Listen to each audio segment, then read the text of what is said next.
अस्सलाम वालेकुम 10th class. हमने चैप्टर हमारा कंप्लीट हो गया था, सेकंड चैप्टर, ठीक है। तो उसके बाद हमने उसकी एक्सरसाइज स्टार्ट की थी। आज हमने सवाल करना है कि निसाब बनाने में मकासद तालीम क्या अहम किरदार अदा करते हैं। अपनी नोटबुक निकाल लें बेटा। निसाब बनाने में चैप्टर हमारा था निसाब करिकुलम, ठीक है। ये कंप्लीट हो गया था, इसकी एक्सरसाइज हम कर रहे हैं। निसाब बनाने में मकासद तालीम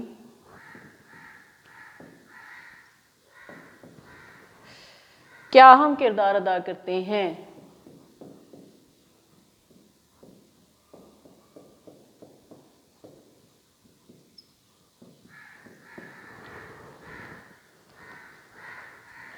अब हम देखते हैं कि जो है क्या अहम किरदार जो है अदा करते हैं निसाब बनाने के लिए मकासद तालीम, यानी कि तालीम बच्चों तक जो पहुंचाई जाती है उसके मकासद क्या हैं और किस तरह से अहम किरदार अदा करते हैं। तो सबसे पहले हम देखते हैं कि निसाब तैयार करते वक्त क्या जो बात सबसे ज़्यादा अहम बात क्या होती है कि सबसे पहली बात जो सामने आती है कि निसाब क्यों बनाया और किस मकसद के लिए बनाया जाए। यानी कि निसाब तैयार करते वक्त पहले ये देखा जाता है कि निसाब क्यों बनाया जाए, इसकी क्या ज़रूरत क्या है और क्यों जो है किस मकसद के लिए, इसका मकसद क्या है, ज़रूरत क्या है, क्यों निसाब तैयार किया जाए। यानी कि निसाब मुकम्मल करने के बाद हमें क्या हासिल होगा, या ये भी देखा जाता है कि अगर हम निसाब जो बना रहे हैं, निसाब क्या है, करिकुलम, यानी कि कोई भी काम शुरू करने से पहले जो मंसूबाबंदी की जाती है उसे निसाब कहते हैं। तो इसी तरह जब तालीम का आगाज़ किया जाता है, तालीम को आगे पहुंचाया जाता है तालिब इल्मों तक, तो उससे पहले उसका निसाब तैयार किया जाता है कि किस जमात के किस जमात के तालिब इल्मों को क्या मजमून पढ़ाने हैं और उनका कितना टाइम पीरियड होगा और जो है उनका जायज़ा, ये सारी बातें जो हैं निसाब में आ जाती हैं। तो निसाब जो है उसके मुकम्मल करने के बाद हमें क्या हासिल होगा, अब ये भी उसमें देखा जाता है कि अगर निसाब बनाया जा रहा है तो जब ये निसाब मुकम्मल हो जाएगा तो उसके बाद हमें क्या हासिल होगा, वो क्या होता है, मकासिद होते हैं, ठीक है। ये बातें किस में आ जाती हैं, मकासिद में। यानी कि मकासद तालीम क्या अहम रोल अदा करता है कि निसाब बनाने के लिए जो सबसे पहली बात देखी जाती है कि निसाब क्यों बनाया जाए, किस मकसद के लिए बनाया जाए और निसाब मुकम्मल करने के बाद हमें क्या मकसद हासिल होगा, तो वो सारी बातें मकासिद में आ जाती हैं। गोया मकासिद के बगैर निसाब साजी मुमकिन नहीं है। यानी कि मकासिद, ठीक है, तो मकासिद तालीम जो है इसके बगैर निसाब अगर बनाया जाए तो इसका ये मुमकिन ही नहीं है। जब तक कोई तालीमी मकासिद नहीं होंगे तब तक निसाब साजी नहीं हो सकती। तो निसाब साजी जो है बगैर मकासिद के मुमकिन ही नहीं है। निसाब जो है तालीमी मकासिद के हसूल का ज़रिया है। निसाब एक ज़रिया है, ठीक है। किसका ज़रिया है, तालीमी मकासिद का ज़रिया है। निसाब जो है तालीमी मकासिद का एक ज़रिया है, एक वास्ता है। और जो है निसाब साजी करते वक्त इन तमाम अनासिर को मद्देनज़र रखना होगा जो मकासिद पर असरअंदाज होते हैं। यानी कि तमाम मकासिद जो हैं जो है अनासिर जो भी तालीमी मकासद पर असरअंदाज होते हैं उनको मद्देनज़र रखना पड़ता है।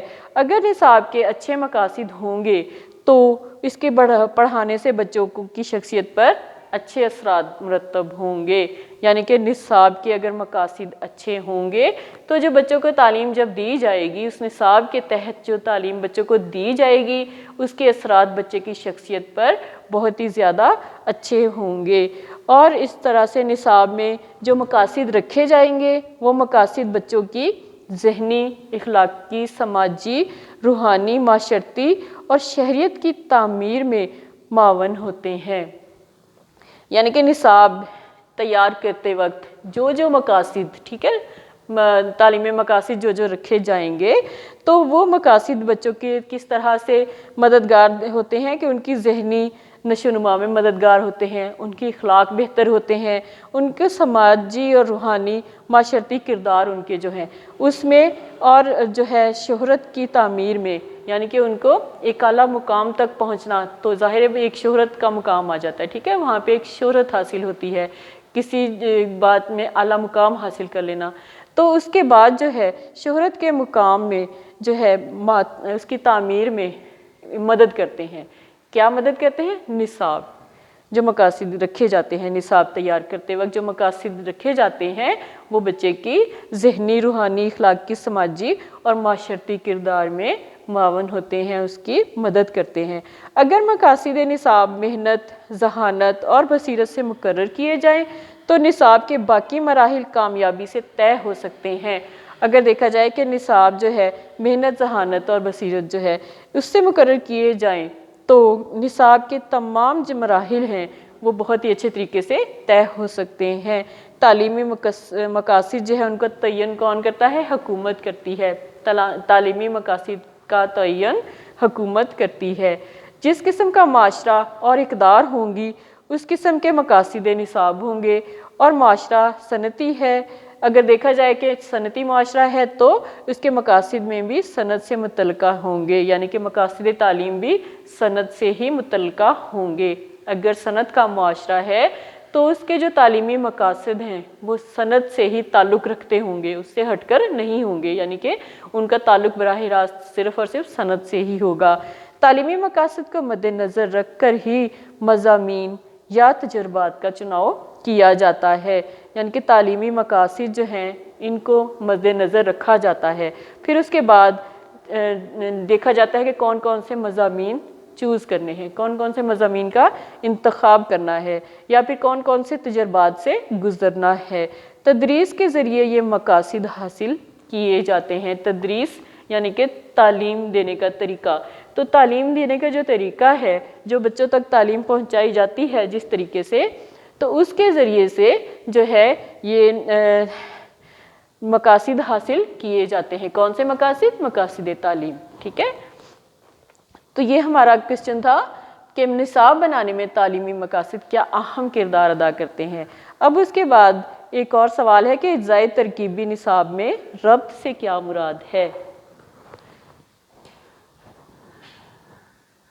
अगला सवाल है इज्ज़ाए तरकीबी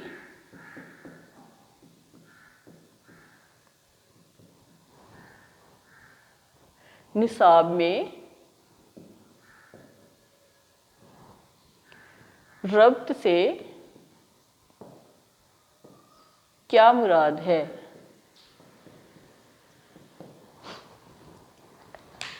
अगला सवाल देखते हैं कि इज्ज़ाए तरकीबी रब्त से क्या मुराद। जिस तरह आपको मैंने बताए थे कि इज्ज़ाए तरकीबी क्या है, ठीक है, हमने पढ़े थे। तरीका है तदरीस, तालीमी मकासद और इसके बाद जायज़ा, और 4 तरीके थे हमारे, ठीक है। तो इन चारों को मिला के एक तरकीब बन गई थी, इज्ज़ाए तरकीबी बन गई थी। तो इसमें सबसे पहला है कि निसाब मकासद था, फिर उसके बाद तदरीसी मवाद था, फिर तदरीसी तरीके थे, फिर उसके बाद आखिर में जायज़ा था।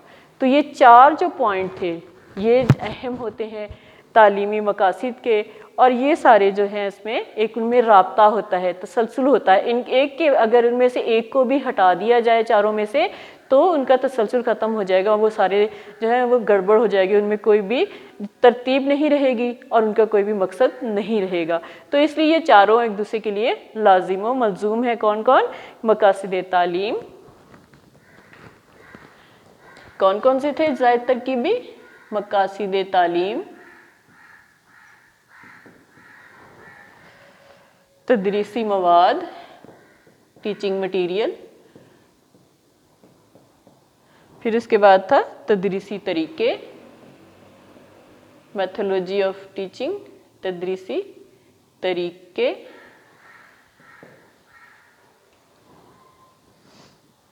फिर उसके बाद था जायज़ा। तो ये चारों जो हैं ये एक दूसरे के लिए लाजिम व मलजूम है। इनमें से किसी एक को भी अगर हम हटा दें, जायज़े को निकाल दें, ये तीनों बेकार। उसके बाद तदरीसी तरीके को निकाल दें, ये बाकी सारे बेकार, ठीक है। तो इसी तरह इनमें से अगर कोई एक भी जो है उसको हम उसको निकाल दें तो बाकी जो है वो बेकार हो जाते हैं। तो इसलिए इन चारों का आपस में एक ताल्लुक़ है, एक राब्ता है। निसाब के 4 अज्ज़ा मकासद निसाब, तदरीसी मवाद, तदरीसी हिकमत अमली और जायज़ा हैं। इनका आपस में गहरा ताल्लुक़ है। अगर उनमें से एक को छोड़ दिया जाए तो बाकी अज्जा की अफादियत ख़त्म हो जाती है, यानी कि इनमें से कोई एक भी हटा दिया जाए, ख़त्म कर दिया जाए तो बाकियों का कोई फ़ायदा नहीं रहेगा। गो कि चार अज्जा आपस में लाजिम व मलजूम हैं। और सबसे पहले हम देखते हैं मकासिद निसाब। निसाब की बुनियाद ही मकासिद तालीम पर होती है, यानी कि निसाब जो तैयार किया जाता है उसकी बुनियाद किस पर रखी जाती है? मकासिद तालीम पर रखी जाती है। अगर निसाब कमेटी के सामने मकासिद ना हो तो कमेटी निसाब तैयार नहीं कर सकती, यानी कि जो कमेटी होती है, जो निसाब तैयार करने वाले जो माहिरीन होते हैं, अगर उनके सामने मकासिद ना हो तो जो है निसाब वो तैयार नहीं कर पाएंगे माहिरीन। अब अगर मकासिद का तयन कर लिया जाए तो इसके लिए दरसी मवाद ना दिया जाए तो मकासिद का हसूल बहुत ही मुश्किल हो जाएगा, यानी कि निसाब का मकासिद तो तयन कर लिया और इसके लिए दरसी किताबें जो हैं मटीरियल, ठीक है, वो नहीं होंगी तो इसके बगैर भी जो है उसका मकसद मकासिद हसूल जो है वो नामुमकिन हो जाएगा। यानी कि तालीम जो है किताबों के ज़रिए ही दी जाती है, उसके लिए उस्ताद भी ज़रूरी होते हैं, किताबें भी ज़रूरी होती हैं, निसाब भी ज़रूरी होता है और उसमें जो है तदरीसी तरीके भी ज़रूरी होते हैं, यानी कि चारों ज़रूरी होते हैं। तो अगर उसमें से एक भी कम हो जाए तो निसाब को आगे पहुँचाना नामुमकिन हो जाता है। फिर उसके बाद तदरीसी मवाद है कि अगर मकासिद तालीम के मुताबिक तदरीसी मवाद बना लिया जाए और या इंतखाब कर लिया जाए तो इसकी तदरीस ना हो तो दरसी मवाद फजूल होगा, यानी कि निसाब मकासिद निसाब तैयार हो गए और उसके बाद किताबें भी तैयार होगी, लेकिन अगर वो इसकी जो है आगे तालीम, किताबें तो बन गई लेकिन उनकी तालीम आगे तक नहीं पहुंचाई जा रही तो ये मवाद जो है फजूल होगा, इसका कोई फ़ायदा नहीं होगा और इसके इंतखाब के लिए जो मेहनत खर्च होगी वो ज़ाया हो जाएगी। फिर उसके बाद है तदरीसी तरीके। अगर हम मकासिद तालीम, दरसी मवाद और मुख्तलिफ़ तरीक़ा है तदरीस भी इस्तेमाल कर लेते हैं और उसका जायज़ा नहीं लेते, यानी कि हमने मकासिद तालीम भी ले लिए, ठीक है, तदरीसी मवाद, किताबें भी छप गई, तदरीसी तरीके भी हो गए, यानी कि उनको मकासिद भी बन गए और उनकी किताबें भी छप गई और उन किताबों के ज़रिए से आगे तालीम भी दे दी गई, लेकिन अब उसमें जायज़ा नहीं है, यानी कि उसका इम्तहान नहीं लिया जा रहा, तो इससे क्या होगा कि उसमें इसका कोई फ़ायदा ही नहीं होगा। तो हमें ये मालूम ही नहीं हो सकेगा कि हमने क्या क्या पढ़ा है और इसके क्या नतीजे हैं, यानी कि एक तालिब इल्म ने क्या कुछ पढ़ा और उसके नतीजे में उसको कुछ समझ आई या फिर उसको उसकी जहनी सलाहियत कहाँ तक उजागर हुई, हमने क्या क्या गलतियाँ की हैं और निसाब की इस्लाह किस तरह मुमकिन है। तो इनसे मालूम होता है कि निसाब के चारों अज्जा, मकासिद तालीम, तदरीसी मवाद, तदरीसी तरीके और जायज़ा, ठीक है, ये चारों अज्जा जो हैं एक दूसरे से जुड़े हुए हैं, एक दूसरे के साथ इनका ताल्लुक़ है, राब्ता है, एक रब्त है, उनको अलग अलग नहीं किया जा सकता, उनको एक साथ ही रहना लाजमी होता है, यानी कि एक भी उसमें से निकाल दिया जाए तो बाकियों की अहमियत ख़त्म हो जाती है। तो इसलिए ये चारों अज्जा जो हैं, अज्जा तरकीबी जो हैं, ये एक दूसरे के साथ लाजिम व मलजूम है। आज हमने बेटा 2 क्वेश्चंस किए हैं, निसाब बनाने में मकासिद तालीम क्या अहम किरदार अदा करते हैं और दूसरा सवाल है कि अज्जा तरकीबी निसाब में रब्त किस तरह मुमकिन है। तो इससे क्या मुराद है, ठीक है, अज्जा तरकीबी आपको अच्छी तरह समझ आ गए होंगे, 4 हैं, इन चारों का आपस में गहरा ताल्लुक़ है, आपस में एक दूसरे के साथ जुड़े हुए हैं, एक भी इनमें से ख़त्म कर दिया जाए तो बाकियों की कोई अहमियत नहीं रह जाती, बाकियों का कोई फ़ायदा नहीं होगा।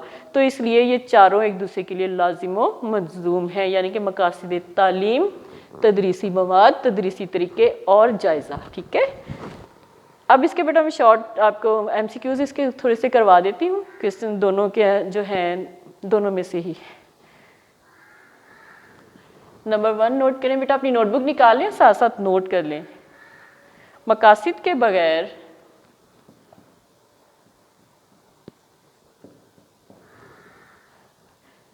मुमकिन नहीं है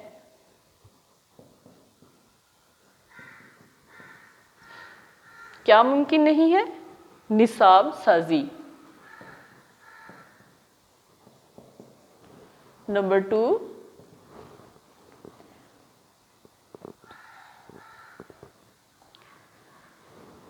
तालीमी मकासिद का ज़रिया है क्या ज़रिया है तालीमी मकासिद का? निसाब। तालीमी मकासिद के हसूल का ज़रिया है, इसमें क्या आ जाएगा? निसाब। नंबर 3, निसाब साजी करते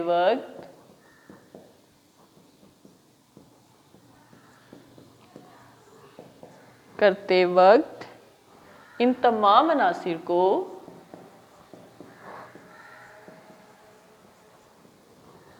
मद्देनज़र रखना होगा।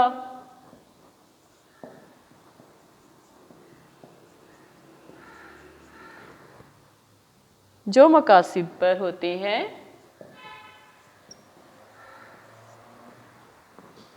क्या होते हैं? असरअंदाज। मकासिद पर होते हैं असरअंदाज। नंबर 4,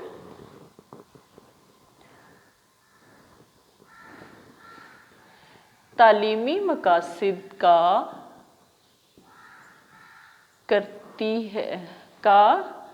हुकूमत करती है।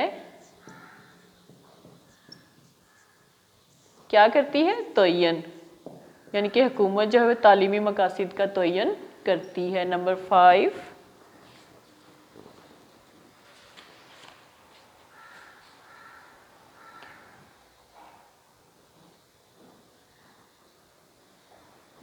निसाब के 4 इज्जा का आपस में है क्या है? गहरा ताल्लुक। यानी कि निसाब के 4 इज्जा का आपस में गहरा ताल्लुक है। अगर निसाब कमेटी के सामने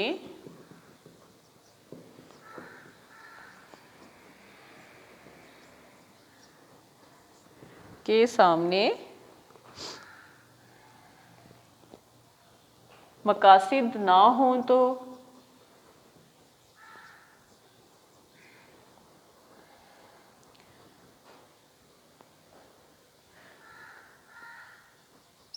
कमेटी तैयार नहीं कर सकती।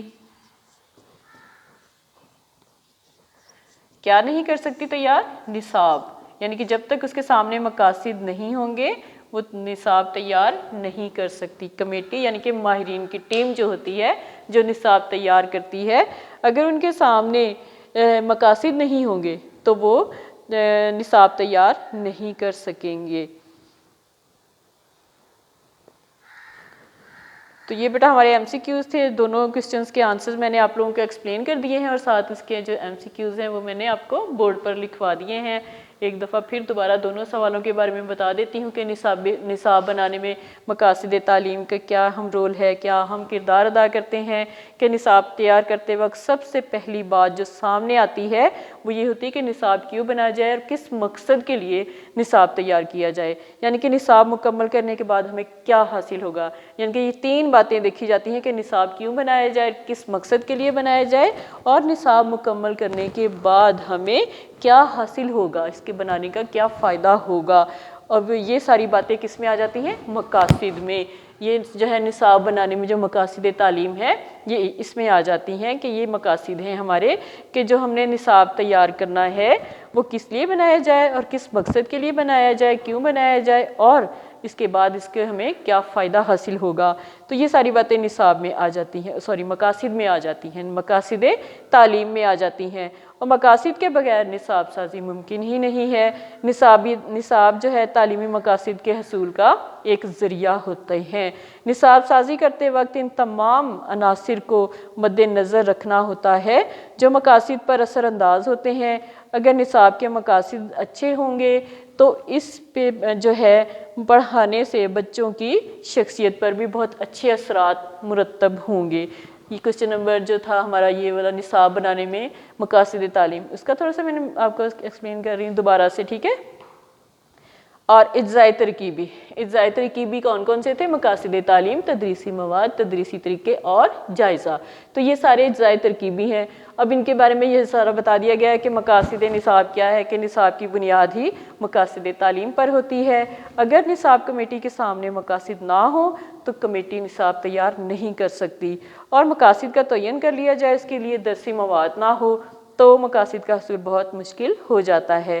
फिर अगर जो है मकासिद तालीम के मुताबिक तदरीसी मवाद बना लिया जाए और इसका इंतखाब कर लिया जाए तो इसकी आगे इसको पढ़ाया ना जाए, यानी कि किताबें तैयार कर ली जाए, मकासिद उसके जो है निसाब भी तैयार कर लिया जाए, किताबें भी तैयार कर ली जाएँ, लेकिन उनको आगे पढ़ाया ना जाए, तालिब इल्मों तक उनकी जो है मुंतकिल ना किया जाए उनके किताबों के इल्म को, तो जो है उसकी तदरीस जो है सारी, उसका सारा जो टीचिंग मटेरियल है वो उसका कोई फ़ायदा नहीं होगा, वो फजूल होगा, और इसके इंतखाब के लिए जो मेहनत खर्च की गई और वो ज़ाया हो जाएगी। फिर उसके बाद तदरीसी तरीके हैं कि अगर हम जो है तालीम, तदरीसी मवाद और मुख्तलिफ़ तरीका है तदरीस जो है वो इस्तेमाल कर लेते हैं और जायज़ा नहीं लेते, तो उसका कोई फ़ायदा नहीं है कि हमने कहाँ कहाँ क्या क्या गलती की, क्या क्या हमने सीखा, इस बात का हमें अंदाज़ा नहीं हो सकेगा। तो यानी कि ये चारों एक दूसरे के लिए लाज़िम व मलज़ूम है।